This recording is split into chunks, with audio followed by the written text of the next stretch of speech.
માં અને પિતા પોતાની પુત્રીને કયા સંસ્કાર દેવા જોઈએ એ પણ તુલસીદાसजी महाराज બહુ સુંદર શબ્દો में ઉમેર્યા છે। રાત્રિએ વિશ્રામ કરવા માટે પ્રભુ રામજી તથા લક્ષ્મણજી ગયા છે અને લક્ષ્મણજી જ્યારે ભાઈ રામજીની પગ સેવા કરી રહ્યા છે ત્યારે લક્ષ્મણજી રડતા હોય એવો લાગે છે અને રામજીને ખબર પડી તો રામજીએ પૂછ્યું કે ભ્રાતા તમે શું કામ રડો છો? ત્યારે ભાઈ લખણે કીધું છે કે મને રડવો એટલે આવે છે કે આજ મારી છેલ્લી સેવા છે। કાલ તે એવું લાગે છે કે માતા સીતા અયોધ્યા આવી જશે તો મારા ભાગ્યમાં જે પ્રભુ તમારી સેવા છે એ સેવા છૂટી જશે। ત્યારે ભગવાન રામ કહે છે કે ભાઈ એ સેવા નહીં છૂટવા દઉં, હું આજથી તમને વેચણી કરી દઉં કે જમણો પગ તમારે દબાવવાનો અને ડાબો પગ સીતા દબાવશે, તારી ભાવી દબાવશે, એ મારી વેચણી છે। અને તમે બે જણા જ્યારે પગ સેવા કરીને થાકી જાઓ પછી એ સેવા હું હનુમાનને આપીશ। સવાર પડી છે, નિત્ય નિયમ કર્મ કાંડ કરીને બધા નિવૃત્ત થયા જ ત્યાં યજ્ઞ મંડપમાં દૂર દૂરના રાજા મહારાજાઓ આવીને બેઠ્યા છે। ત્યારે જનકજી મહારાજે કીધું છે ગુરુવરને કે ગુરુદેવ આપ જાઓ અને ગુરુ વિશ્વામિત્રજી તથા રાજકુમારોને લેવડાવો। સતાનંદ તવ जनक बुलाए, कौशिक मुनि पहीं तुरत पठाए। जनक विनय तिन आई सुनाई, हर से बोल लिए दो भाई। राजा जनकजी ने गुरु सतानंदजी ने बुलाव्या અને મોકલ્યા છે। સતાનંદજીએ આવીને વિશ્વામિત્રજીને આવીને જનકજીનો સંદેશો દીધું છે। બે રાજકુમારો રામજી તથા લક્ષ્મણજીને લઈને પધારો યજ્ઞ મંડપમાં। ત્યારે વિશ્વામિત્રજી કહે છે રાઘવ જનક મહારાજ ધનુષ્ય યજ્ઞ મંડપમાં આપણી પ્રતીક્ષા કરી રહ્યા છે, ચાલો આપણે જઈએ અને જોઈએ કે વિધાતા કોને મોટાઈ આપે। જ્યારે વિશ્વામિત્રજીએ એમ કીધું ત્યારે લક્ષ્મણજી બોલ્યા છે લખન કહા જસ ભાજન સોઈ, નાથ કૃપા તવ જા પર હોઈ। કે ગુરુબર ઈ ધનુષનો તો ઈ જ ભાંગ છે જેને ઉપર નાથ તમારી કૃપા હશે। ગુરુનો આશીર્વાદ જેને ઉપર હોય ઈ જ આ ધનુષને ભંગ કરશે પ્રભુ। કેમ કે બંને ભાઈઓ વિશ્વામિત્રજીને સાથે રંગભૂમિમાં આવ્યા છે। ત્યારે યજ્ઞ ભૂમિમાં પધાર્યા ભગવાન શિવનો પિનાક ધનુષ પડેલું છે। આ ધનુષ બળે શંકર ભગવાને ત્રિપુરાસુરનો નામનો એક રાક્ષસ હતું, એ રાક્ષસનો વધ કર્યો હતો। પછી જ્યારે ત્રિપુરાસુરનો વધ થઈ ગયો પછી એ ધનુષને જનકપુર લઈને આવ્યા અને જનકપુરમાં દેવરાત જનકને આપ્યો। જે જનકજીના પૂર્વજો હતા એને એ ધનુષ આપ્યો છે। ત્યારે ધનુષે ભગવાન શંકરને પૂછ્યો છે કે પ્રભુ હવે મારો ઉદ્ધાર ક્યારે થાય? ત્યારે ભગવાન શંકરે કીધું છે કે તમે ચિંતા કરો માં, તમારો ઉદ્ધાર કરવા માટે ત્રિલોકી નાથ રામજીનો જ્યારે અવતાર થઈ જાય ત્રેતા યુગમાં ત્યારે સીતા વિવાહમાં ભગવાન પધારશે અને ભગવાન આવીને તને ગતિ પ્રાપ્ત કરશે। એટલે જનકજી મહારાજે બધું કીધું છે. રંગ ભૂમ આયે દો ભાઈ, અસ સુધ સબ પૂર્વાસન પાઈ. જ્યારે ભગવાન શ્રી રામ લખન બે યજ્ઞ ભૂમિને આવ્યા છે ત્યારે નગરના લોકોને સમાચાર પ્રાપ્ત થયા છે કે અયોધ્યાના રાજકુમારો યજ્ઞ મંડપમાં આવી ગયા છે. તો આખા નગરના નગરજનો યજ્ઞશાળામાં આવ્યા છે. અને ત્યારે જનકજીએ યથોચિત સ્થાન આપવાનો બધાના મંત્રીઓને કીધું છે, કેમ કે બધું કામકાજ મૂકીને હાલતા થઈ ગયા છે. હવે પ્રભુના દર્શન કરવું હોય અને ઘરની તાલાવેલી લાગી હોય તો મારા બાપ એ દર્શનનો કોઈ લાભ નથી. ભગવાનને મળવા માટે જવું હોય તો કામ ઓર ધામ બધું ત્યાગીને જવું પડે. ભલે ને એક ઘડી આધી ઘડી તમે પ્રભુના દર્શન માટે જાઓ તો એ સમય તમારા પોતાના જે કંઈ કાર્યો હોય એ કામ હોય વિરામ આપી દેવો. પછી તો તે સમય મંડપમાં રહેલાઓને જેમની જેવી ભાવના હતી તેવા પ્રભુના દર્શન થઈ રહ્યા છે. કેમ કે જ્યારે પ્રભુ અંદર પધાર્યા છે 10,000 રાજાઓ બેઠ્યા છે, આખા જનકપુરના નગર નિવાસીઓ બેઠ્યા છે. પછી તો જેને જેવી ભાવના હોય એવા ભગવાનજીના દર્શન કરી રહ્યા છે. જેને કી રહી ભાવના જૈસી, પ્રભુ મૂરત તિન દેખી તૈસી. અહીંયા તુલસીદાસજી મહારાજ કહી રહ્યા છે કે ત્યાં રાજાઓ પણ બેઠ્યા છે. રાજાઓ પોતપોતાના હિસાબે પ્રભુને અંદર દર્શન કરી રહ્યા છે. અને નગરજનો જેની જેવી ભાવના છે એને એવા દર્શન પ્રાપ્ત થઈ રહ્યા છે. કોકને રાજા નજર પડી રહ્યા છે, કોકને કાળ નજર પડી રહ્યા છે, અને કોકને ભગવાનને અંદર પ્રેમ નજર પડી રહ્યા. કેમ કે અહીંયા તો તુલસીદાસજી મહારાજ બહુ મર્યાદાના સંત છે, એટલે મર્યાદામાં જ લખ્યું છે. માતા સુનૈના એને અંદર શિશુ રૂપ નજર પડી રહ્યા છે, બાળકના રૂપમાં નજર આવી રહ્યા છે.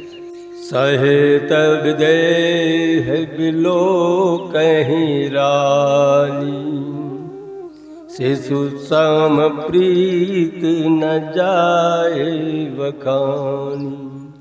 કેમ કે બાળકની જેમ જે ભાવના રાખીને માં સુનૈના અને વિદેહીજી જનકજી જોઈ રહ્યા છે, તો હવે નગરના જે નારીઓ હતી એની ભાવના કેમ હતી? નારી બિલો કઈ હરસ હિય નિજ નિજ રૂચ અનુસાર. કે જનકપુરની નારીઓ પોતપોતાની રુચિને અનુસાર પ્રભુના દર્શન કરી રહ્યા છે. જેમના હૃદયમાં જેવો ભાવ એવું રામનું દર્શન થયું. અને એટલા માટે જ ઈશ્વરની બાબતમાં જુદા જુદા સંતોની અનુભવ જુદો જુદો હોય. મીરાને અનુભવ ભૂતિ થઈ હોય તેનાથી જુદી જ અનુભવતી નરસિંહ મહેતાને થઈ હોય. કેમ કે બધેને જુદા જુદા ભાવ છે મારા બાપ. ભગવાનને જેવા ભાવથી તમે ભજો એની અંદર તમે એવા જ દર્શન પ્રાપ્ત કરી શકો. એ હવે આપણે ઉપર નક્કી થાય છે કે આપણે કયા ભાવથી ભગવાનને ભજવું જોઈએ. કેમ કે હમણાં તો પ્રથા એવો ચાલ્યો છે ને કે કકડાટ બહુ વધી ગયો છે. મેં રામને ભજ્યું તો હું રામને જ માનીશ, બીજો સહેજ નહીં. રામ વાળા કૃષ્ણ વાળાઓને નથી માનતા, કૃષ્ણ વાળા રામ વાળાઓને નથી માનતા, પછી રામ વાળા શિવ વાળાઓને નથી માનતા. પણ અહીંયા જીભ ભૂલી જાય છે કે ભગવાન તો એક છે, બ્રહ્મ તો એક છે. એના રુચિ અનુસાર તમે તમારા રૂપ બનાવી શકો છો. આપણે બ્રહ્મને ભજવું છે મારા બાપ, તો આપણું કલ્યાણ થાય. જ્યાં સુધી મનને અંદરથી આ ભેદ ન મટે ત્યાં સુધી આપણે જીવનનો ઉદ્ધાર ન થાય. એટલે જનકપુર મેં બધી નારીઓ પોતપોતાની રુચિને અનુસાર પ્રભુના દર્શન કરી રહ્યા છે. કેમ? એનું કારણ છે કે જેહી બેધી રહા જાય જસ ભાવ તેહી તસ દેખૌ કૌશલ રાવ.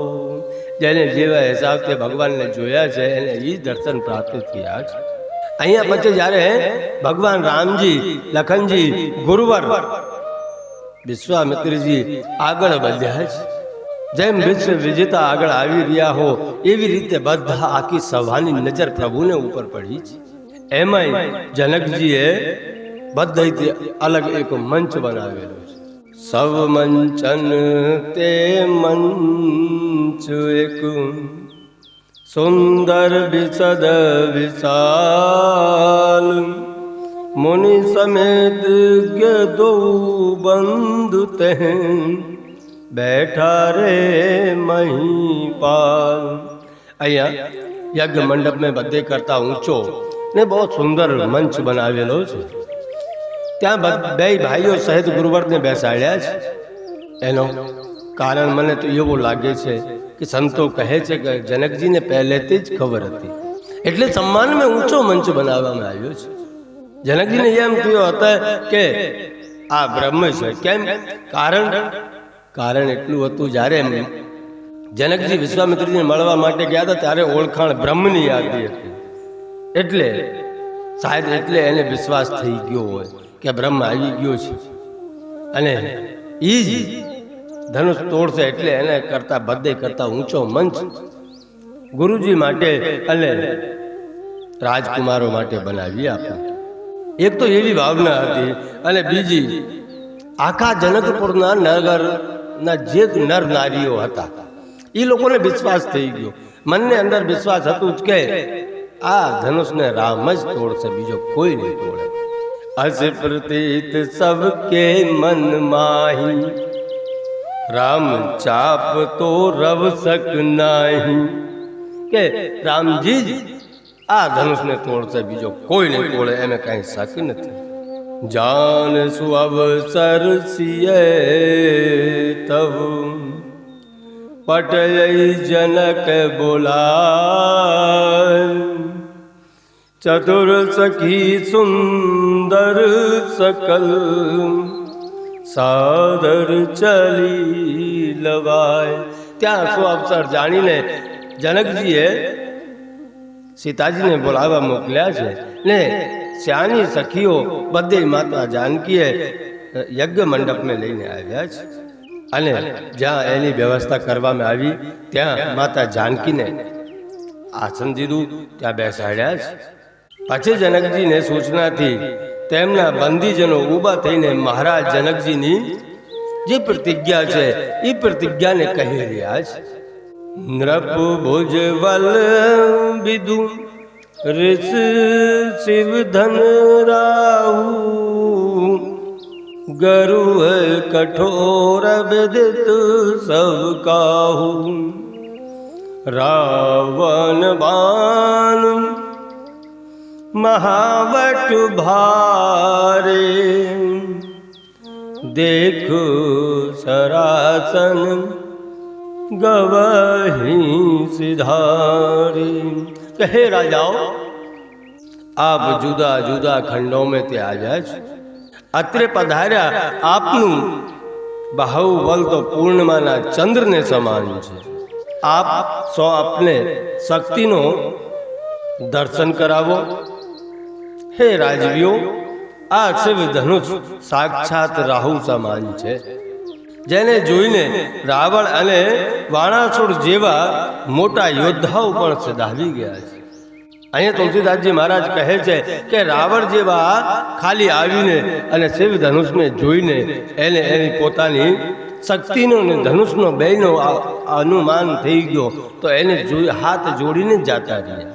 અને અગર અહીંયા જોયા જાય અમુક સંતો એમ કહે છે કે એ બંદીઓએ ત્યાં રાજાઓનો ચંદ્રને સમાન તેજ કીધું છે, બળ કીધું છે અને ધનુષને રાહુ કીધું છે. આપણે આમ જોવા જઈએ તો રાહુ ચંદ્રને ધીમે ધીમે ધીમે ધીમે ગ્રસિત કરે છે, પૂર્ણ અમાવસ લાગી જાય છે. એવી રીતે આજ એમ લાગે છે કે બંદીજનો એમ કહી રહ્યા હોય કે તમારા ચંદ્રમાને સમાન જે બળ છે એ બળને આજ રાહુ ખાઈ જવાના છે. પછી બધા રાજાઓએ એમ વિચાર કર્યો કે અમારી સરખામણી ચંદ્રને સમાન કરી છે, એટલે આપણે અંદર કેટલો તેજ છે. પણ અહીંયા જો આપણે ગુણ રહસ્યમાં જોવા જઈએ અને વિચાર કરીએ તો બંદીજનોએ કીધું કે ચંદ્રમાના જે તેજ હોય, જે પ્રકાશ હોય, એ પ્રકાશ અંધકારને નથી મિટાવી શકતા. અંધકારને તો એ જ મટાવી શકે જે સૂર્યની પહેલી કિરણ પડી હોય અને પહેલી કિરણ તેજ આ અંધકાર સમાપ્ત થાય છે. એટલે બંદીજનોએ શાયદ એટલે કીધું હશે કે તમારો તેજ ચંદ્રમાને સમાન છે, પણ અહીંયા સૂર્યવંશીઓ બેઠ્યા છે. આ અંધકારને મેટવા માટે સૂર્યવંશીઓ બેઠ્યા છે. એ જ આ ધનુષને તોડશે.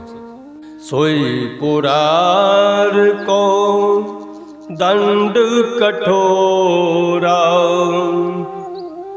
રાજ સમાજ આજ જોઈ તો રામ.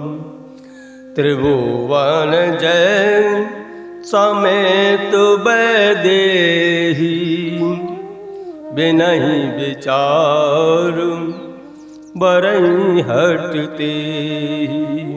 કે આજ જે રાજા ઈ ધનુષને તોડશે એ રાજા ત્રિભુવન વિજેતા થશે અને સીતાજીને પણ બળશે. અહીંયા અલગ અલગ મંતવ્ય લઈને બધી રાજાઓ બેઠા છે કે આ અંધકાર જેવો ધનુષને આપણે ભંગ કરી જ નાખવું છે. પછી તો રાજાઓ ઊભા થવા મળ્યા છે. ધનુષ ને પાસે જાય ને તોડે પોતપોતાના વિચાર અનુસાર જેટલી શક્તિ છે એટલા શક્તિથી ઊભા થાય. અહંકાર રૂપી અહંકારને લઈને જાય અને ધનુષને અડે, પણ ધનુષ એનાથી ઊંચો થતો નથી. મારા બાપ બધે રાજાઓએ પ્રયત્ન કરી લીધા. શાયદ એવો થયો હોય કે એક રાજા ગયા ઉપાડવા માટે ને એને બળ મૂકીને આવતો રહ્યો. જે રાજા જાય એને વધારે બળ લાગે, કેમ કે એવો લાગતો હતો કે ધનુષ એના બળને ખેંચી લે છે. મનહુ પાઈ ભર બાહુબલ અધિક અધિક ગુરુઆય, કે એનો ભાર વધતો જાય છે. અમુક સંતો એમ કહે છે કે જે રાજા ધનુષ તોડવા માટે ઊભો થાય એ પહેલા એ ગણપતિજીને મનાવે છે અને ગણપતિજીને કહે છે કે તમે આ ધનુષનો ભાર ઓછો કરો, મારાથી તૂટી જાય તો હું અમુક નૈવેદ્ય તમને ચડાવું. પણ બાજુમાં જે બીજા રાજાઓ બેઠા હતા એ બધે પ્રાર્થના કરતા હો ગણપતિજીને કે હે ગણપતિજી, એનાથી આ ધનુષ ન તૂટે તો અમે તમને અમુક નૈવેદ્ય ચડાવશું. એટલે ગણપતિજી પણ વિચારમાં પડ્યા હશે કે મારે હવે માનવી કોની. એક બાજુ એક જ માણસ માનતા માને છે, બીજી બાજુ આખી સભા માનતા માને છે. એટલે શાયદ વિરોધી દળ જે હતા એ વિરોધી દળના માનતાઓ પૂરી કરતા હશે ગણપતિ.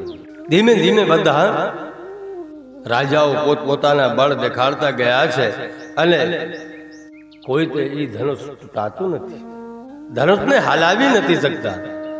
ત્યાં જનકજી મહારાજે એમ થયો છે કે હવે બધે રાજાઓ પોતપોતાના બળનો પ્રભાવ દેખાડી ગયા છે, કોઈ તોડી શકતા નથી. એટલે કટુ વચન બોલ્યા છે કે મને એવો લાગે છે કે આ પૃથ્વી ક્ષત્રિયોથી વિહીન થઈ ગઈ છે, એને અંદર કોઈ વીર રહ્યા નથી. એટલે મારી જે પ્રતિજ્ઞા હતી એ પ્રતિજ્ઞા વિફલ ગઈ. મારી સીતા ભલે ને આ જીવન કુંવારી રહે, ભલે મને પોગાય, પણ આ ક્ષત્રિયોની સભા જે કે છે એ બધું જ ક્ષત્રિયોની સભા નિર્બળ થઈ ગઈ. જ્યારે કટુ વચન જનક રાજાએ બોલ્યા ત્યારે લખનજીનો ક્રોધ ભરાઈ ગયો છે, આંખો લાલ થઈ ગઈ છે. અને લક્ષ્મણ ભૈયા કહે છે કે માં કે લગન કુટિલ બાઈ ભોય રદ પગ ભર કત નયન રસોય. ભ્રાતા લખન ઊભા થઈ ગયા છે, એની ભોંય ફરી રહી છે, આંખો લાલ થઈ ગઈ છે અને કહે છે રઘુવંશન મહુ જહે કો હોઈ તે સમાજ અસ કહે ન કોઈ. કહે જનક જસ अनुचित वाणी वेदमान रघुकुल मनि जानी. કહે જનકજી તમે ઉચિત નથી બોલતા. જ્યાં લગી આ સભાની અંદર રઘુકુલ મણી બેઠ્યા હોય ત્યાં લગી તમે કહો કે ક્ષત્રિયો તે આ પૃથ્વી વિહીન થઈ ગઈ છે, એ તમારી ભૂલ થાય છે મહારાજ. જો મને મારા પ્રભુ રામચંદ્રજી આજ્ઞા આપે તો આ ધનુષ તો શું હું આખા બ્રહ્માંડ ઉપાડી લઉં. જો તુમાર આનો શાસન પાવો કદકો એલ બ્રહ્માંડ ઉઠાવો. કહે પ્રભુ જો તમે મને આજ્ઞા આપો તો હું આખા બ્રહ્માંડને દડાની જેમ ઉપાડી લઉં અને 100 જોજન સુધી બ્રહ્માંડને લઈને દોડી જાઉં. તમારી જ આજ્ઞા જોતી છે મારે. બસ આ ધનુષનું શું છે? કાંઈ નથી પ્રભુ.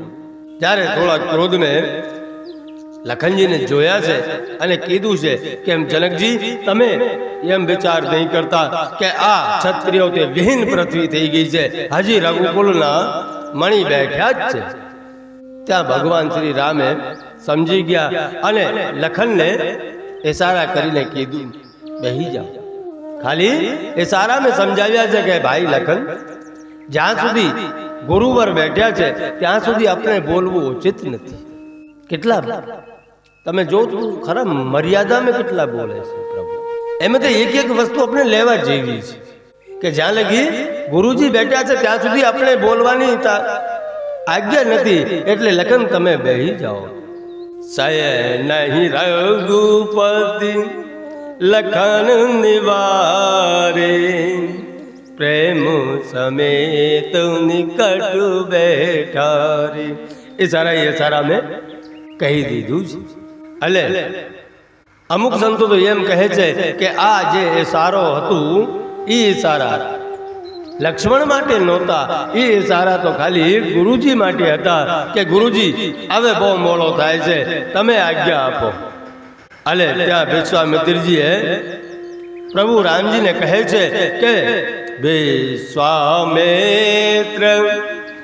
સમય સોવે જાની બોલે અતિ સ્નેહ વાલી. કે જ્યારે પ્રભુ વિશ્વામિત્રજી એમ લાગ્યો કે અત્યારે સમય બહુ ઉચિત છે, બહુ સારું છે, ત્યારે મધુર વાણીથી પ્રેમથી બોલ્યા છે ઉઠાઉ રામ ભજઉં ભવ ચાપા મેટઉ તાત જનક પરતાપ. કે હે રામ હવે તમે એવું બતાવો. અને જનકજીનો જે પ્રતાપ છે, જે એની અંદર એક ભાવ ઉત્પન્ન થયો છે કે આ ધનુષ કોઈ તોડી નથી શકતો, એટલે એને પશ્ચાતાપને તોડી જ નાખો. ઉદિત ઉદય ગિર મંચ પર રઘુવીર બાલ પતંગ વિકસે સંત સરોજ સૌ હર્ષે લોચન ભંગ. કહે પાર્વતીજી ઉદ્યાંચલ તોડીને એક તેજસ્વી સૂર્ય બહાર નીકળ્યો હોય એવા પ્રભુ શ્રી રામ લાગી રહ્યા છે. તેમને જોઈને સંતોની કમળો મેં ખેલવા લાગ્યા છે, અર્થાત તેમના હૃદયમાં આનંદ ઉભરાયો લાગ્યો છે, તેમનો નેત્રો રૂપી ભવરો ગુંજાર કરવા લાગી છે. સભા મંડપમાં બિરાજિત અન્ય રાજાઓની આશા સીતાને પરણવાની નાશ પામી અને કપટી રાજાઓ રૂપી ભૂવળો છુપાઈ ગયા. રામાયણમાં લખ્યા જ છે કે ગુરુ પદ બંધ સહિત અનુરાગ રામો મુનૈ સન આય સુમાંગ. સર્વપ્રથમ ભગવાન રામજી ઊભા થયા છે અને ઊભા થઈને પહેલે ગુરુને બંધન કર્યા છે ને ત્યાં બેઠા બધે ઋષિ મુનિઓને બંધન કર્યા છે અને ઋષિ મુનિઓ પાસેથી આશીર્વાદ પ્રાપ્ત કર્યા છે. પછી ધીમે ધીમે ધીમે ધીમે ધનુષની તરફ વધી રહ્યા છે.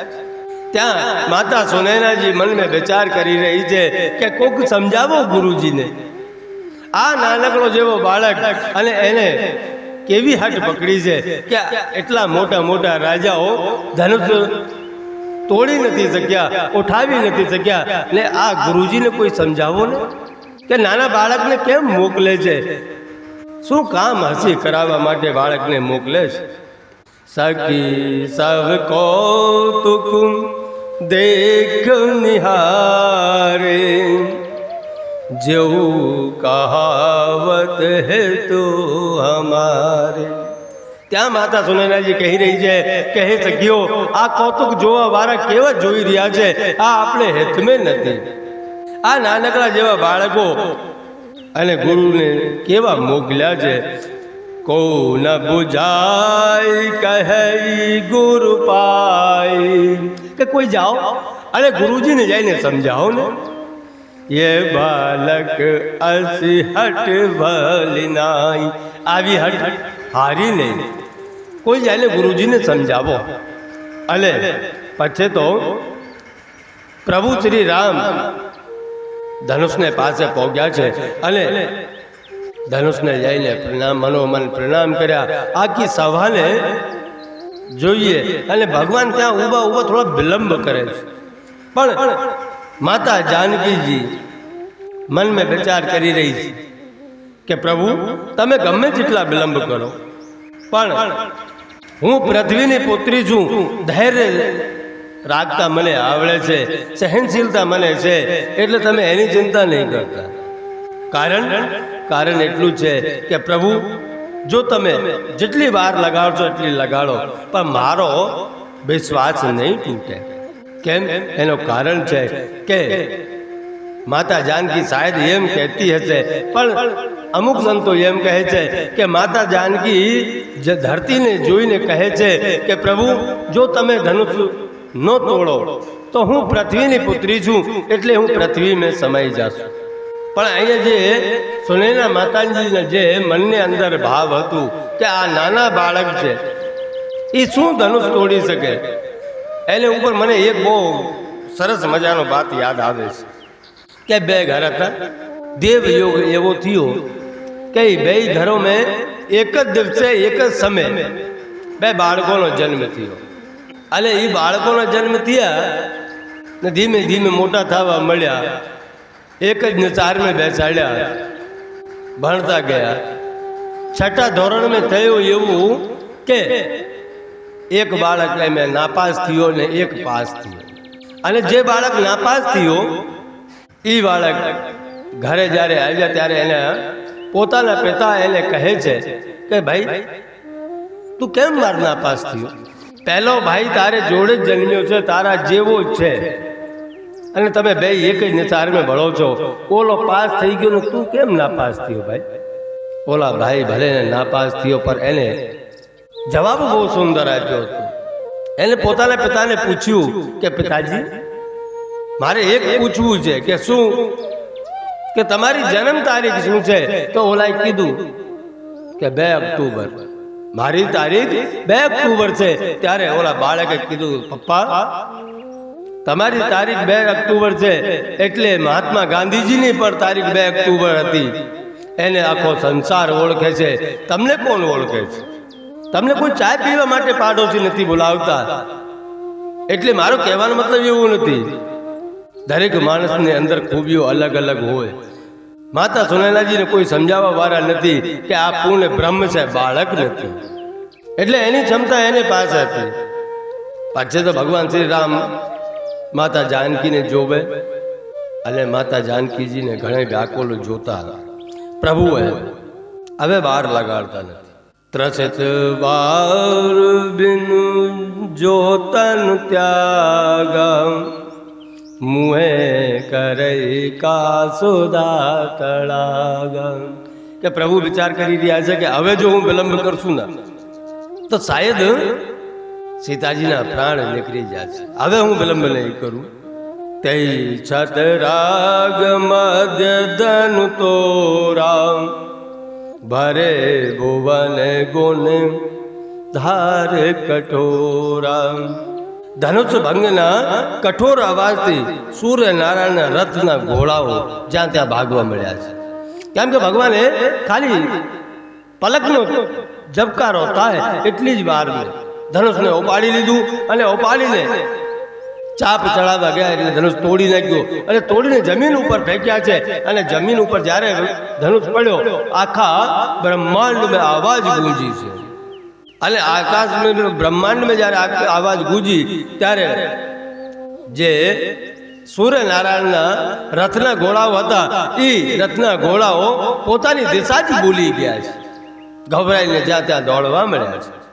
ભય ભુવન ધારે કઠોર રવ રવિ વાજ તજી મારગુ ચલે ચિત કરહ દે ગજ ડોલ મહી અહી કોલે કુસમ કલ મલિન સોર અસોર મુને કર કાન કી દીને सकल मिल मिकल विचारई को दंड खड़े उस राम तुलसी जयत बचन उचारही. જ્યારે ધનુષ ભંગની આવાજ થઈ છે ત્યાં આખો બ્રહ્માંડ ડોલી ગયો છે. અને બધા ગભરાઈ ગયા છે કેમ કે આવાજ જ એટલી મોટી હતી. અહીંયા ભગવાને ધનુષ ભંગ કર્યો છે. બોલીએ રામચંદ્ર ભગવાન કી જય. પ્રભુએ તૂટેલા ધનુષના બંને ટુકડા ધરતી ઉપર નાખ્યા છે. અહીં ભગવાને કેવલ ધનુષ જ નથી તોડ્યો. આમ વિચાર નહીં કરવાનું કે ભગવાને એકલો ધનુષ તોડ્યો. અહીંયા તો ઘણી ઘણી વસ્તુઓ તોડી નાખી છે. પહેલું તો ધનુષ તૂટતા જ જનક મહારાજજીની જે ચિંતા હતી ને એ ચિંતા તોડી નાખી છે. અને બીજું સુનૈનાજીની જે શંકા હતી કે આ બાળક શું ધનુષ તોડશે એ તોડી નાખ્યો છે. પછી સીતા માતાજીનો જે વિયોગ હતો, ત્રીજો સીતા માતાજીનો વિયોગ તોડ્યો છે. અને ચોથું ભગવાને ધનુષ તોડ્યો ને નગર નારીઓની પ્રતીક્ષા જે હતી નર નારીઓની નગરમાં કે ભગવાન ક્યારે તોડશે એ પ્રતીક્ષા પણ તોડી છે. અને છેલ્લે એમ કહેવાય છે કે રાજાઓ જો અહંકાર લઈને બેઠ્યા હતા ભગવાને ધનુષના રૂપમાં બધા રાજાઓના અહંકાર તોડ્યો છે. ભગવાન ધનુષ તૂટતા જ ધરતી પર ફેંકી જ જાણે કશું જ નથી થયું એવી રીતે ઊભ્યા છે કે હજી કાંઈક થયો જ નથી. તોડીને ઘા કરી દીધું એટલે ઊભા. પણ બન્યો તેમ બિલકુલ કરતા ભાગથી ઊભા છે. વિશ્વામિત્રજી સિંહાસનથી નીચે ઉતર્યા છે. આગળ આવે ત્યારે તુરંત ભગવાન શ્રી રામ વિશ્વામિત્રજીને વંદન કરે છે. ઋષિઓના આંખો મેં હર્ષના આંસુઓ છે, છલકાઈ ગઈ છે હર્ષને આંસુ. આજે એક ઋષિના જીવનને ધન્ય કરી દીધું છે વિશ્વામિત્રજી કહે છે. ત્યાં લખન આવીને ભગવાન રામચંદ્રજીને વંદન કરે છે. તે જ સમયે લક્ષ્મણજી આનંદનું વર્ણન કોઈ શબ્દોમાં થઈ શકતો નથી કે મોટા ભાઈએ ધનુષ તોડ્યો એટલે એટલો આનંદ હશે. પછી તો જનક મહારાજજીને હૃદયમાં પણ અતિ આનંદ છે. અને માતા જાનકીજીએ એટલો આનંદ થયો છે જેમ જાતક નામનો પક્ષી ખાલી સ્વાતિ નક્ષત્રમાં જે વરસાદ થાય એ સ્વાતિ નક્ષત્રના વરસાદનું પાણી પીવે એવી રીતે માતા જાનકી હર્ષિત થઈ છે કે જેમ જાતકને પાણી પ્રાપ્ત થયો હોય એવી રીતે માતા જાનકીને ભગવાન પ્રાપ્ત થયા છે. સિય સુખ હૈ વરનિય કહેવાની, જન ચાતક પાઈ જળ સ્વાતી. ત્યાં ગુરુવરે આજ્ઞા કરી છે અને માતા સીતા જયમાળ લઈને આવ્યા છે. હવે જયમાળ લઈને માતા જાનકી ઉભ્યા છે. ભગવાન પણ જરીક નમીને ઉભ્યા છે, નમતા નથી, દાદા નમતા નથી. પણ મને એવો લાગે છે કે અહીંયા સંતો કહે છે કે ભગવાન એટલો મોટો કાર્ય કરીને છતાં જરીક નમીને ઉભ્યા છે. એ બધે રાજાઓને કહેવા માંગતા હશે કે તમે ગમે જેટલા મોટા કાર્ય કરો પણ અહંકારને આવવા નહીં દેતા અને નમીને રહેવાનું. ને અમુક સંતો એમ કહે છે કે માતા જાનકી ની લંબાઈ થોડી ઓછી હતી, ભગવાનની લંબાઈ બહુ મોટી હતી, એટલે માતા જાનકી ત્યાં પહોંચી શકતા નથી. ત્યાં લખનજી આવીને ભગવાનના પગે પડે છે ને ભગવાન જ્યારે લખનને ઉઠાવવા જાય તો બધારા નમવું પડે. એટલે જ્યારે બધારા નમ્યા ત્યાં માતા જાનકીએ જયમાલ પહેરાવી દીધી છે. સોહત જનુ જગ જલજ સનાલા, असही अभीत देत जयमाला, गावै छव अब लोक सहेली, सिय जयमाल राम और मेली.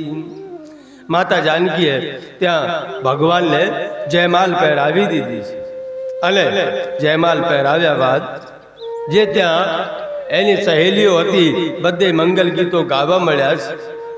અને એ બહાને આજ માતા સીતા અને પ્રભુ રામ બે એક થયા છે.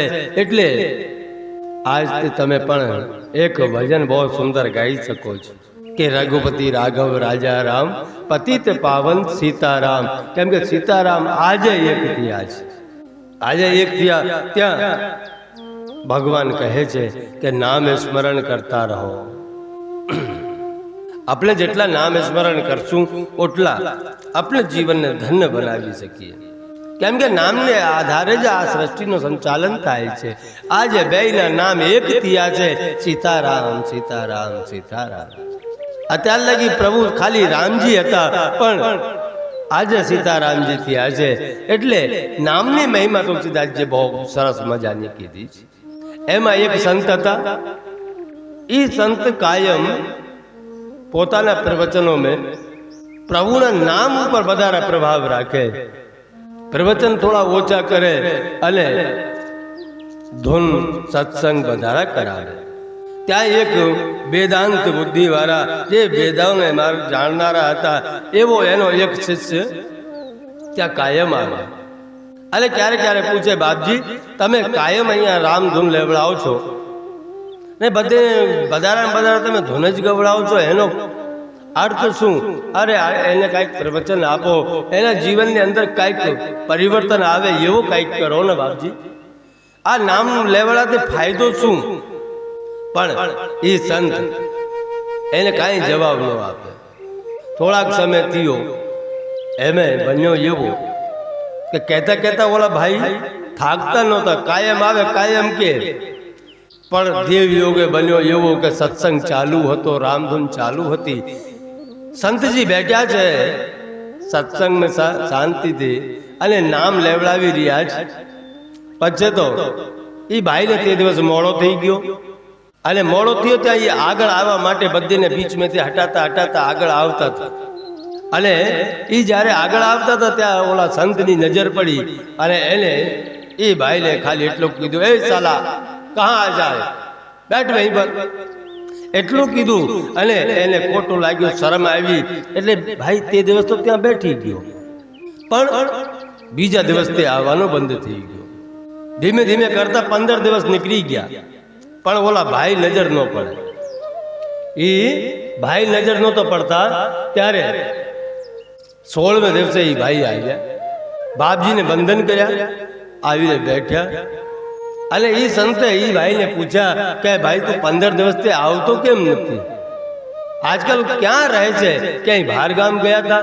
ત્યારે એ ભાઈએ કીધું કે નહીં બાપજી, મારે મનની અંદર એક ઓથલ પોથલ ચાલતી હતી કે તમે મને જાણો છો, ઓળખો છો હરકી રીતે, અને મારી આ સમાજની અંદર શું પ્રખ્યાતિ છે, છતાં તમે તે દિવસ બધા સમાજને આગળ મને ગાળ દીધી, સાળો કીધું, એટલે મનને અંદર એક ઓથલ પોથલ ચાલતી હતી, એટલે હું 15 દિવસ સુધી મને નીંદર નથી આવી બાપજી.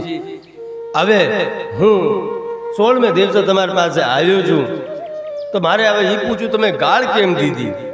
ત્યાં એ સંતે કીધું છે કે ભાઈ, જો મેં તને ખાલી એક અપશબ્દ કીધું અને તને 15 દિવસ સુધી નીંદર ન આવી હોય તો વિચાર કર કે આ મારા પ્રભુ શ્રી રામના ગુણગાન, હરિના નામ અમે લેતા હશું તો મારા પ્રભુને નીંદર કેમ આવતી હશે?